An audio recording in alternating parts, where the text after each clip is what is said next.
A few months ago, I saw what was at the time the newly released Pixar film Turning Red on Disney+, and I had some choice words to say about it on my Twitter account, which you should totally follow as I give my thoughts on many topics that don't quite make the cut for full-fledged videos here on YouTube.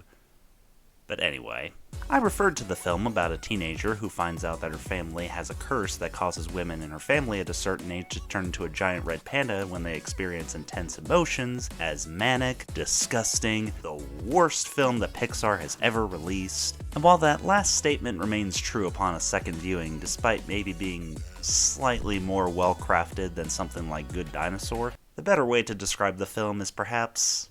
This is gonna be the best year ever! And nothing's gonna get in my way! Not for me. With that said, however, I'd like to bring to light more of the fundamental problems I had with the film that I would like even the people who connected with the film to consider as fundamental problems. And here to help me out with discussing these fundamental problems is our very special guest star. Give it up for Rachel from Rachel's Reviews! Hi everybody, so I'm very excited to get to talk about Turning Red on CM's channel, and this was a film that I think both of us had unpopular opinions about. It's always tricky with Pixar because I love them so much, everybody loves them so much. This is actually the first film from Pixar I've ever given a rotten score on Rotten Tomatoes for. Yes, even Cars 2, I gave a very mild fresh, I guess, too, because I thought it was fine for kids. This one, I just didn't think that I like the idea of the metaphor in theory, the idea of having a film that tackles puberty and getting your period and things like that, I think is really good, but I just don't think it was handled very well. And just a heads up, this is going into spoiler territory, so if you haven't seen the film yet and you don't want to be spoiled, I suggest you see the film first, something I wouldn't recommend otherwise, and then come back and check out this video. Cool? Cool. Let's jump right into it.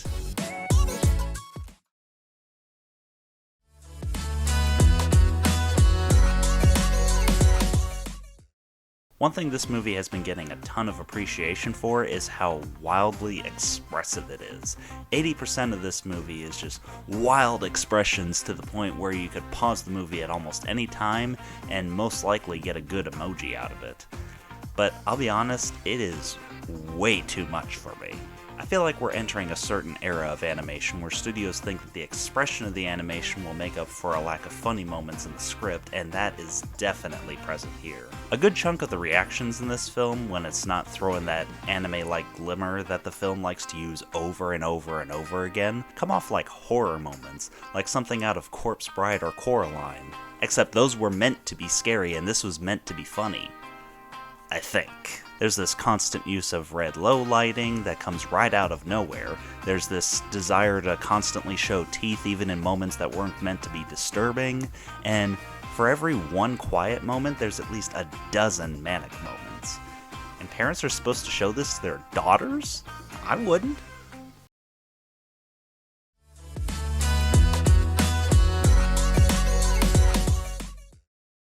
The red panda is supposed to be a metaphor for puberty. A bold endeavor, to say the least, as especially female puberty is a topic that hasn't been explored in family films before. However, the choice to make the metaphor a family curse makes no sense in the slightest. It basically tells children that the changes that May has to go through, that she has to make a choice to either hide or unveil, are exclusive to this family, so why should they have to worry about it? I mean, the whole idea that she's given this choice of does she, my panda, my choice, does she embrace the panda or not? That's not the way puberty works. There is no choice. You just have to deal with it. There's no choice to embrace or not embrace the panda. There's no ritual that we can do that makes it go away. Evidently, for years, you can hide it away. That's not the way puberty works. And so I just felt like the metaphor was very clunky. I like what they were trying to do, but I don't think it was executed very well. Maybe if her other friends turned into their spirit animals at some point too, it would make a little more sense. Yeah, and they could turn into this super team of fuzzy animals that would become even more popular in the school, and they could turn into this cultural phenomenon that could get the kids at school all riled up to the point where they end up turning into their own animals as well, and Wow. Why didn't they write that movie? As is, making their metaphor for puberty an exclusive family curse is a confusing choice.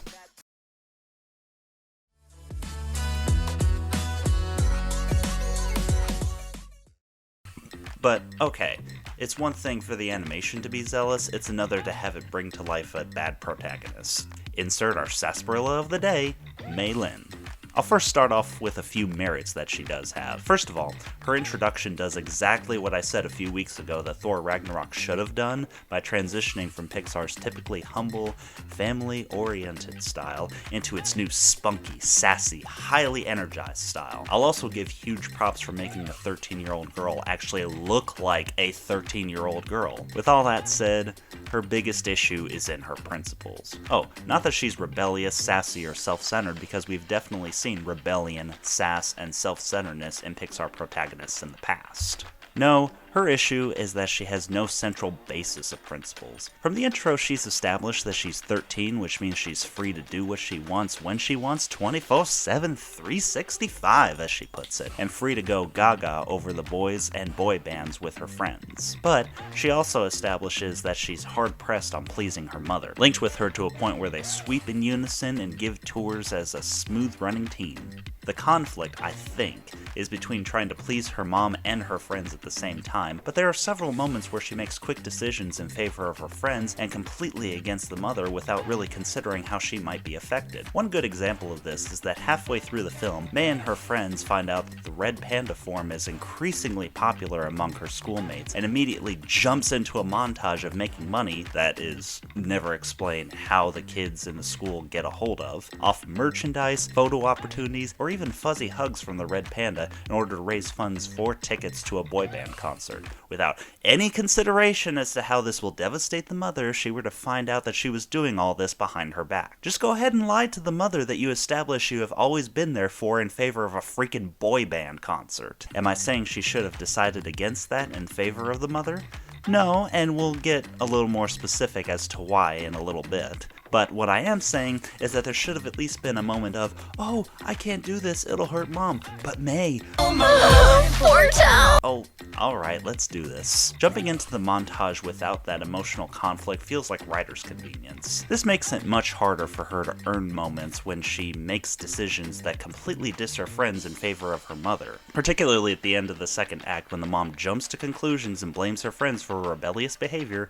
Again, we'll get to that in a second, and Mei actually decides to side with her mom and throw her friends under the bus. Despite making a ton of decisions that betrayed her mother, despite her friends being there for her way more than her mother has, she decides to sell them out, and it doesn't feel natural in the slightest. I feel like they either need to make this the moment where Mei decides to abandon her mom and not go through with the panda extracting ceremony, or establish a better connection with the mother and make the conflict more intertwining. The latter probably would have been the best option, but because they don't do either, it feels forced and unnatural, thus making Mei a clumsy protagonist.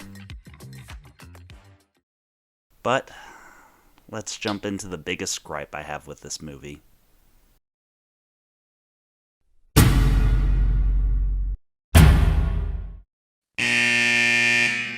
There's an essential plot element I'm sure that got left on the cutting board, that being where they reveal the mother is an escaped mental institution patient.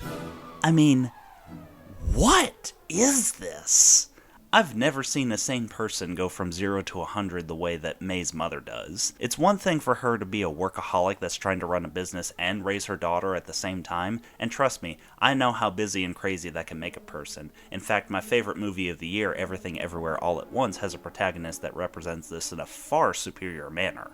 But it's another thing entirely to pull out her daughter's notebook, see drawings of a boy, recognize in an instant who the boy is, assume he's raped her, drag her daughter out to the convenience store where the boy works, confront the boy who has no clue who Mei is, and show him the drawings in front of a crowd of kids Mei sees in school every day that can, and do, point out who she is. I think something, anything, would have clicked in anybody's mind and say, this would completely embarrass my daughter, and maybe I shouldn't freaking do it!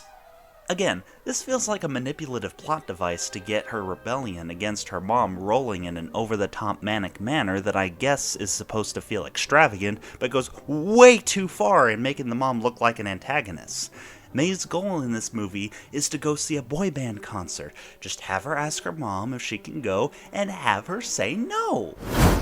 And then I thought the mom was a complete caricature, complete cliche. We've seen whether it's on Gilmore Girls or the Joy Luck Club or so many times before. There's so few representation of Asian women in Hollywood. It's crazy how few films, and certainly animated films, there are. And the fact that almost all of them have this cliched, overprotective, I mean, she was just unhinged mother is unfortunate. And I really think that something like Over the Moon was, even though the mother passed away, there was still the stepmother that was pretty nice.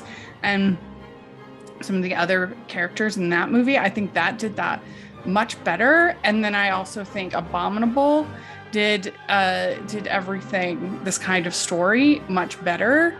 And so, it's not my place to say whether it's a good representation of Asian culture, because obviously I'm not of that group, but I just felt like the character in any race was a complete caricature, was a complete stereotype, and was just unhinged and ridiculous. And when she comes in and yells at that convenience store worker, I mean, it's just nonsensical at a point.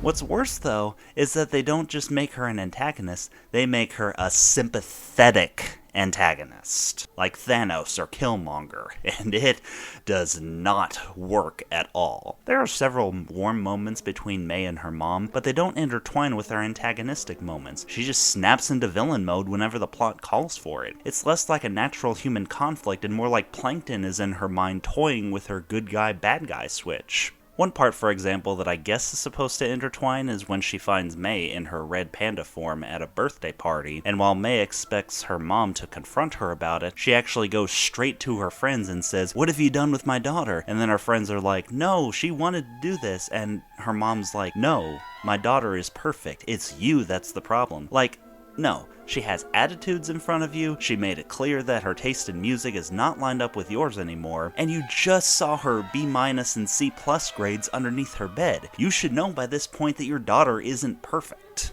Again, she jumps to irrational conclusions in a snap, and yet we have this quiet car ride where we're supposed to feel sorry for both of them? Nope, sorry. You both made horrible, unrelatable decisions, and I don't connect with either one of you. If you enjoy Turning Red, go ahead and enjoy it. It's not for me, but if you connect with the wild energy and sassy style, I can understand that. It's not my style, and a little unorthodox for Pixar, but at the same time, it's a little cool seeing them connect with a new crowd and try new things. However, when a film has problems with the protagonist, antagonist, and animation, those are fundamental problems that I feel need to be brought to light, and that was my sole intention with this video. If you're aware of these issues, and you either don't see them as issues, or you don't let those issues take you away from the rest of the experience, that's great! Share your thoughts down below in the comments section if you agree with me, but especially if you disagree with me, as I always take more away from positive takes on films that I didn't enjoy, rather than when people hate them on the same level that I do. I actually didn't have a problem with the animation. I thought the animation was nice. I like what they were trying to do. I think it's ridiculous there's only like 2 movies ever that have talked about getting your period, which is like literally half the human race has happened to them. That's crazy. So I like the fact that they tried to tackle it. I just don't think it was successful, unfortunately. So that's my thoughts. You can read more if you want to check out my review at rachelsreviews.net. I would really appreciate that. And I love talking animation over on my channel. And we do Talking Disney episodes every month and a lot of fun stuff over there. So take a look at that. And thanks so much again. And we'll talk to y'all later. Bye. Either way, I greatly appreciate you guys continuing to watch my content. And if you're new here, be sure to hit that subscribe button, as I have fresh takes like this on my channel every Friday, as well as quick reviews on the biggest new releases. I'm CM Waters, and I'll see you next week.